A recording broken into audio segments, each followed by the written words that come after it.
தீபாவளி பண்டிகையை விபத்து இல்லாமல் கொண்டாட வேண்டுமென சுகாதாரத்துறையினரும் தீயணைப்பு துறையினரும் வேண்டுகோள் விடுத்துள்ளனர். அவசர உதவிக்கு தேவையான அனைத்து ஏற்பாடுகளும் தயார் நிலையில் உள்ளன. தீபாவளி பண்டிகையை விபத்தில்லாமல் பாதுகாப்புடன் கொண்டாட வேண்டும் என தீயணைப்பு மற்றும் மீட்புத் துறையினர் பொதுமக்களை கேட்டுக் கொண்டுள்ளனர். தீபாவளியின் போது குழந்தைகள் பெரியவர்களுடன் தான் பட்டாசுகளை வெடிக்க வேண்டும் என வலியுறுத்தியுள்ளனர். விழிப்புணர்வு நிகழ்ச்சிகளை நடத்தி வருகின்றனர். சென்னையில் 35 இடங்களில் தீயணைப்பு வண்டிகள் தயார் நிலையில் உள்ளதாகவும் வெளி மாவட்டங்களில் இருந்து தீயணைப்பு வாகனங்களுடன் வீரர்களும் சென்னைக்கு வரவழைக்கப்பட்டுள்ளதாகவும் அதிகாரிகள் தெரிவித்துள்ளனர். பாதுகாப்பாக தீபாவளி பொதுமக்கள் கொண்டாடணும் சொல்லி தமிழ்நாடு தீயணைப்பு துறையில் சார்பாக இங்கே சென்னை மாவட்டம் தெற்கு மாவட்டத்திலிருந்து நாங்கள் ப்ரொபகண்டா பண்ணுறோம். பார்த்தீங்கன்னா ஒரு 3 டைப் ஆஃப் கிராக்கர்ஸ் இருக்குது. சவுண்டு ஏற்படுத்தக்கூடிய கிராக்கர்ஸு, லைட் ஏற்படுத்தக்கூடிய கிராக்கர்ஸு, மோஷன் டைப் கிராக்கர்ஸ் இருக்குது. இதில் நிறைய ஃபயர் கால்ஸ் எங்கே ஏற்படுதுன்னா அந்த மோஷன் டைப்பில் இருக்கக்கூடிய வானத்தில் பறக்கக்கூடிய ஒரு கிராக்கர்ஸ் தான் நிறைய விபத்து ஏற்பட்டு ஃபயர் கால்ஸ் நிறைய வருது. மக்கள் பார்த்திங்கன்னா இந்த மோஷன் டைப் கிராக்கர்ஸை கொஞ்சம் பாதுகாப்பான இடத்துல வெடிக்கணும்னு கேட்டுக்கிறோம். தீபாவளிக்காக அவசர உதவி வாகனமான 108 சேவை வாகனங்கள் தமிழகம் முழுவதும் 811 இடங்களில் தயார் நிலையில் வைக்கப்பட்டுள்ளன.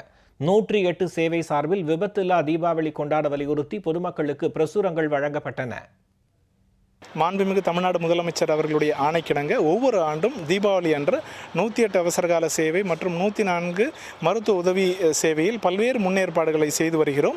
இந்த ஆண்டும் பல்வேறு ஏற்பாடுகளை செய்திருக்கிறோம். விழா காலம் என்பதனால் அதிகமான அவசரகால தேவைகள் ஏற்படும் என்பதற்காக தேசிய நெடுஞ்சாலை மற்றும் மாநில நெடுஞ்சாலைகள், அதிகமாக மக்கள் கூடக்கூடிய இடங்கள் ஆகிய இடங்களில் 108 அவசரகால ஊர்திகள் தயார் நிலையிலே வைக்கப்பட்டிருக்கும்.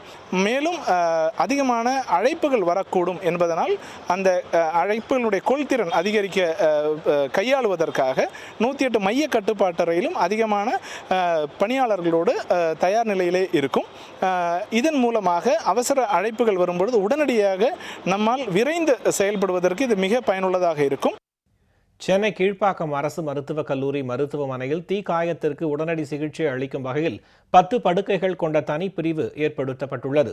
வரும் 20ஆம் தேதி வரை செயல்பட உள்ள இப்பிரிவில் மருத்துவர்கள், செவிலியர்கள் மற்றும் அனைத்து சிகிச்சை வசதிகளும் தயார் நிலையில் வைக்கப்பட்டுள்ளன.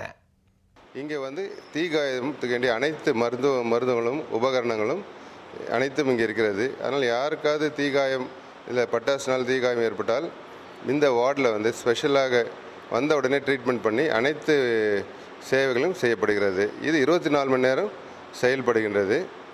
இங்கே இந்த தீக்காயத்துக்காக எக்ஸ்பீரியன்ஸ் ஸ்டாஃப், நர்சஸ், டாக்டர்ஸ் இங்கே பார்த்துக்கிறாங்க.